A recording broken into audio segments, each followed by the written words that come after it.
Vamos então à leitura do livro Devassando o Invisível. São estudos sobre fenômenos e fatos transcendentes observados pela mediunidade sob orientação dos espíritos guias da médium Ivone do Amaral Pereira. Capítulo 10. Os grandes segredos do além. Segunda parte. É notável que, penetrando no antro acima referido, nenhum mal-estar nos atingisse. Sentíamos-nos envolvida como em uma redoma de muito tênue neblina, invisível aos olhos inferiores em vibrações. Parece que os espíritos caritativos que visitam tais locais se imunizam previamente, a fim de resistir aos choques vibratórios de fumo e entidades maléficas que neles voluteiam, e imunizam também seus médiuns. Frequentemente visitamos esses covis em espírito, com nossos tutores espirituais, e nunca nos ressentimos de quaisquer depressões ou excitações nervosas no dia seguinte, o que deixa de acontecer quando aí vamos sós, pretensiosamente, supondo estar à altura de executar tais serviços, desacompanhada de vigilância maior.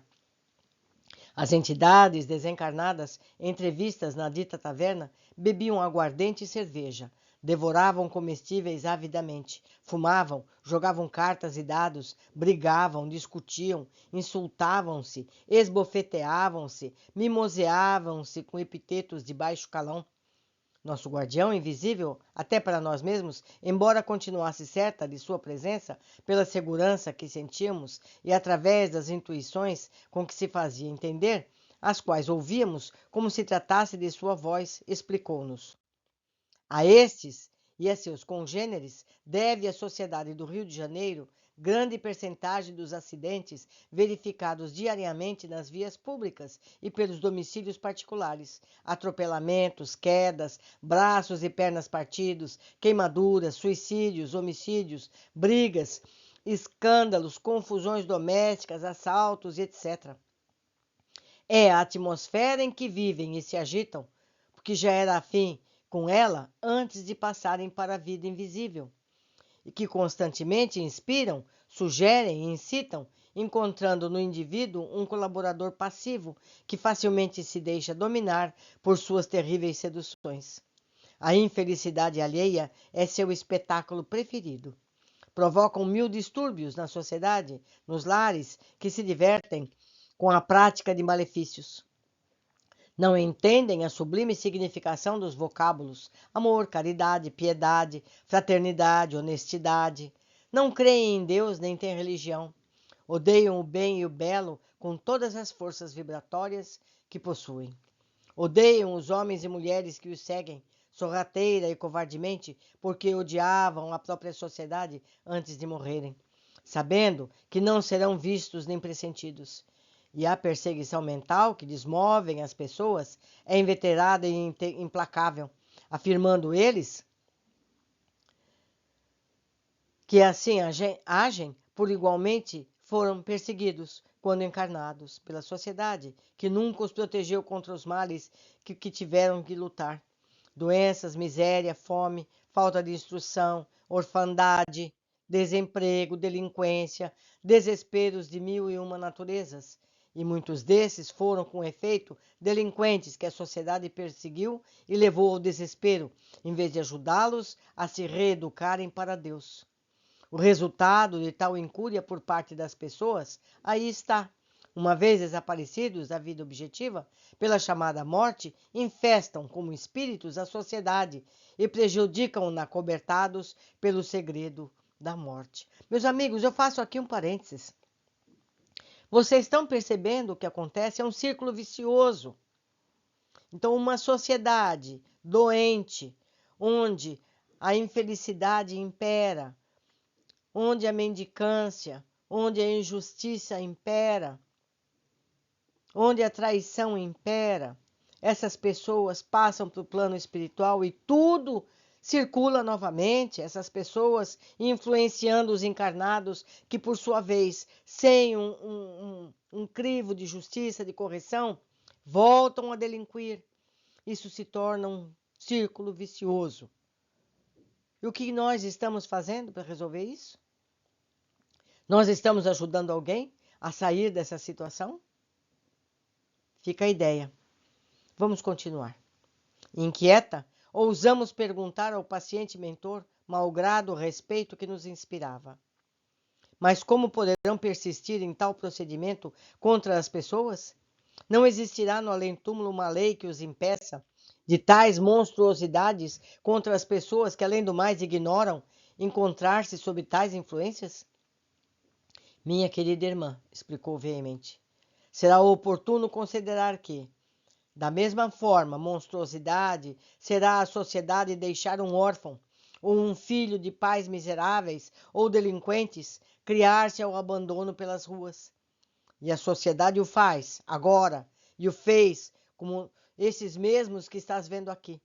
Monstruosidade será também omitir providência humanitária para que o jovem abandonado ou o pobre se instrua, eduque e habilite de modo a furtar-se à humilhação da ignorância, prendendo-se na escola do dever e da honestidade.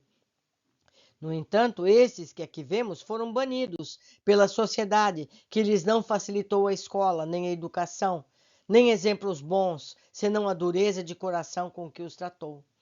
Não se instruíram porque não tiveram meios de não se remunerar professores e as escolas públicas, nem mental. Sempre são acessíveis aos deserdados, como estes foram, implacável. Não puderam educar-se porque o lar é de modesta aos caracteres, e eles, desde a infância, viveram perambulando pelas ruas, tal como os vemos, são ainda frutos da sociedade. Sua impiedade foi libada da impiedade e orfandade que receberam. Tornaram-se criminosos inveterados, e uma na terra e no além, porque foram vítimas do crime e do egoísmo da sociedade. Portanto, pertencem à sociedade terrena. Esta é afim com eles e eles vivem nos ambientes que lhes convém. É, pois, irremediável tal mal social? No presente caso, cumprirá o indivíduo, para evitar os distúrbios de tais influências, habilitar-se para a harmonização com a luz, ou seja, com o bem.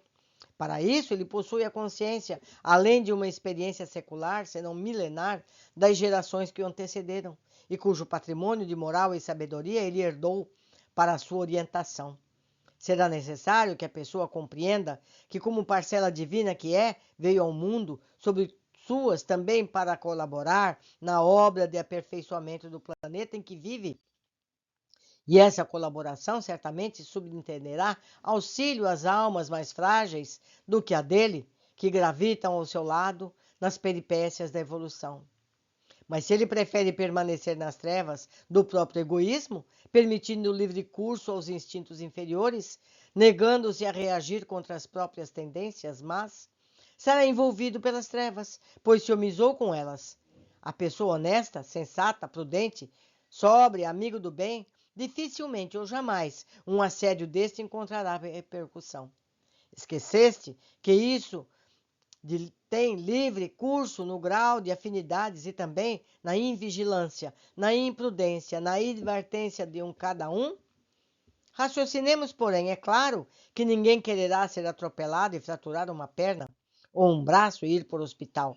É verdade que tanto o honesto como o indiscreto poderão ser atropelados e passar maus quartos de horas devido ao fato.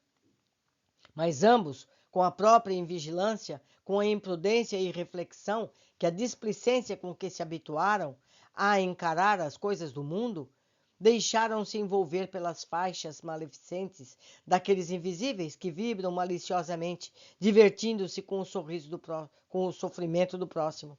E se arriscaram à travessia de uma rua em local de movimento impróprio, atreveram-se a uma discussão, detiveram-se mais do que conviria em qualquer bar ou taverna, tornando-se então passivos aos desejos dos citados invisíveis.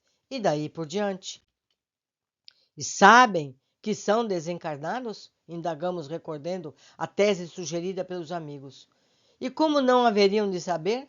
Respondeu vibrante, pois foram aqueles que acompanharam minuto a minuto no próprio túmulo a desagregação da matéria apodrecida, rodeando-se dos complexos de uma atração material reforçada pelo ódio, pelo desejo de vingança, pelo sensualismo, embriaguez, pela desonestidade, etc. Sabe que não possuem corpos materiais, mas fingem que não sabem, pretendendo enganar a consciência, tais os doentes incuráveis sobre a terra. Em verdade, não entendem o mecanismo da separação dos próprios corpos astrais das formas carnais, e como a morte os apavora, forçam a crença de que ainda são encarnados, e como tais, vivem e agem na vida invisível. Quando alguns de nós outros, incumbidos da instrução de delinquentes, deseja explicar-lhe a situação, mostrar-lhes com vistas retroativas o fenômeno do próprio desprendimento dos laços materiais, tentando atraí-los para o raciocínio da situação, negam-se a atender, tal como a ovelha revel, asseverando que vivem mais felizes agora que outrora, pois agora podem residir até nos palácios dos magnatas, até em hotéis de luxo, ao lado de belas mulheres, podem repousar em leitos perfumados, indiscreto ao passo que, quando vivos, tudo lhes faltava, às vezes até mesmo o pão. E acrescentam zombeteiros, para a vigilância que havemos de nos converter ao amor ao próximo, se com a que o próximo nunca nos amou? Meus amigos, é tudo responsabilidade de todos nós. Vamos pensar a respeito. Vamos ver o que podemos fazer ao redor de onde vivemos. Vamos continuar essa leitura no capítulo seguinte. Abraços por enquanto.